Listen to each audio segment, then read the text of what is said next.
நவமியும் இன்று கோடிக்கணக்கான பக்தர்கள் கொண்டாடும் புனித தினங்கள்.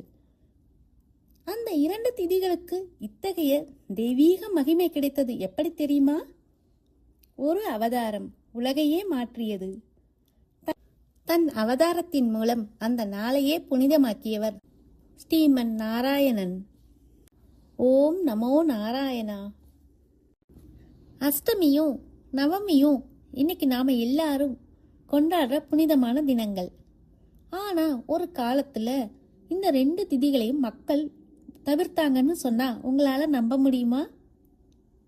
எங்களுக்குன்னு ஒரு சிறப்பு இல்லையேன்னு இந்த திதிகள் மகாவிஷ்ணுகிட்ட போய் கண்ணீர் விட்டப்ப அந்த பகவான் கொடுத்த வாக்குதான் இன்னைக்கு கோடிக்கணக்கான பக்தர்களோட உணர்வா மாறியிருக்கு. அந்த அதிசயம் எப்படி நடந்தது? ஸ்ரீ ராமநவமி உருவான அந்த சுவாரஸ்யமான வரலாறு என்ன? வாங்க பார்க்கலாம். புராணங்கள் சொல்றபடி ஒரு மாசத்துக்கு 2 பட்சம், ஒவ்வொரு பட்சத்துக்கும் 15 திதிகள். மற்ற எல்லா திதிகளுக்கும் ஒரு விசேஷம் இருக்கப்ப இந்த அஷ்டமியும் நவமியும் மட்டும் சுபகாரியங்களுக்கு ஆகாத திதின்னு மக்களால தவிர்க்கப்பட்டது. மனவேதனையோடு அந்த திதி தேவதைகள் திருமால் கிட்ட போய் முறையிட்டாங்க. அப்போதான் அந்த பகவான் கருணையோட சொன்னார், கவலைப்படாதீங்க, மக்கள் உங்களை விரும்பி கொண்டாடுற மாதிரி நான் செய்கிறேன் என்று சொன்னார். அந்த வாக்கை நிறைவேற்றத்தான் நவமி திதியில் ஸ்ரீராமராகவும் அஷ்டமி திதியில ஸ்ரீ கிருஷ்ணராகவும் அவர் அவதரித்தார் என்று புராணங்களில் சொல்லப்படுகிறது. அதனால்தான் ராமநவமியும் கிருஷ்ண ஜெயந்தியும் உலகம் முழுதும் மகிமையுடன் கொண்டாடப்படுகிறது. சித்திரை மாதம் சுக்லபட்ச நவமி, புனர்பூச நட்சத்திரம். அயோத்தி நகரமே ஆனந்தத்தில் நனைய நம்ம ராமபிரான் அவதரிச்சார். அரண்மனையிலே பிறந்தாலும் எளிமையாய் வாழ்ந்து காட்டினவர். வனவாசம் போனாலும் தர்மத்தை காப்பாத்தினவர். வெயில்ல வெறும் காலோடு நடந்தாலும் பொறுமையை உலகத்துக்கு கத்துக் கொடுத்தவர். அதனால்தான் நவமிங்கிறது வெறும் திதி கிடையாது, அது ஒரு பக்தி உணர்வு. ஸ்ரீ ராமபிரான் அவதரித்தது நல்ல கோடை காலம். குருகுல வாசத்தின் போதும் வனவாசத்தின் போதும் வெயில்ல பாதுகைகள் இன்றி நடந்தவர் ராமபிரான். தவிர ராமர் பிறந்த அன்று அவரது தந்தையான தசரத சக்கரவர்த்தி அயோத்தி முழுவதும் பானகம் மற்றும் நீர்மோரும் விசிறியும் அளித்து மகிழ்ச்சியாக கொண்டாடினாராம். இதனாலதான் ஸ்ரீ ராமநவமி அன்றைக்கு பானகமும் நீர்மோர் கொடுப்பதும் மரபாக இருக்கிறது.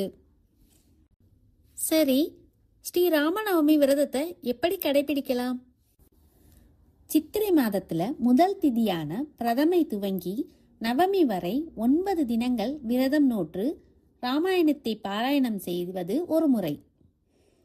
இதில் 10வது நாளாகிய தசமி திதியன்று ராமர் பட்டாபிஷேக படலத்தினை பக்தியுடன் வாசித்து பூர்த்தி செய்வது வழக்கம். ஸ்ரீ ராமநவமி அன்றைய ஒரு தினம் மட்டும் விரதம் இருந்து பூஜை செய்வது பெரும்பாலானோரோட வழக்கம். ஸ்ரீராமர் பட்டாபிஷேக படத்தினையோ அல்லது விக்கிரகங்களையோ அலங்கரித்து அர்ச்சிக்கலாம், அல்லது ஸ்ரீராமாயணம் புத்தகத்தினை வைத்தும் பூஜிக்கலாம். மனைப்பலகையில் கோலமிட்டு ஸ்ரீராம ஜெயம் என்று அரிசி மாவினால் எழுதி அதற்கு சந்தன குங்குமம் திலகமிட்டு பூக்கள் தூவி வழிபடலாம். ராமநாமத்தை சொல்லி தாமரை மலர்களால் பூஜிப்பது மிகவும் விசேஷம். எளிமையான துளசி தலங்களை கொண்டு அர்ச்சிப்பதும் மிகவும் சிறப்பு. ராமபிரான் அவதரித்தது நடுப்பகலில் என்பதால் இப்பூஜையினை பகல் நேரத்தில் செய்வது சம்பிரதாயம். அன்னம், பாயாசம், வடைபருப்பு, கனிவகைகள், தேங்காய், வெற்றிலை மற்றும் இயன்ற நிவேதனங்களை சமர்ப்பித்து வழிபடலாம். முக்கியமாக பானகமும் நீர்மோரும் இடம்பெறுதல் அவசியம். பானகம் மற்றும் நீர்மோர் இவற்றை பூஜை முடிந்த பின் பிரசாதமாக அனைவருக்கும் விநியோகிக்க வேண்டும். குடை, விசிறி அல்லது செருப்பு போன்றவைகளில் இயன்றவற்றை தானம் செய்வது மிகவும் விசேஷம். அன்றைய தினம் முழுமையும் ஸ்ரீராமநாமத்தினை சிந்தித்தபடியே இருத்தல் அவசியம். கலியுகத்துல கடுமையான பூஜைகள் செய்யணும்னு அவசியம் இல்லை. அன்போட பகவானோட நாமத்தை சொன்னாலே போதும். ஸ்ரீ ராமநவமி அன்று அன்புடன் பகவானின் திருநாமத்தை சிந்தித்தாலே போதும் என்று பகவான் அருளியிருக்கிறார்.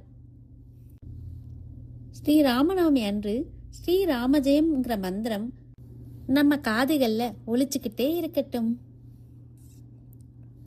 வாக்கு காத்தவர், தர்மம் காத்தவர் அந்த ராமபிரானோட ஆசி அனைவருக்கும் கிடைக்கட்டும். ஸ்ரீ ராமஜெயம்.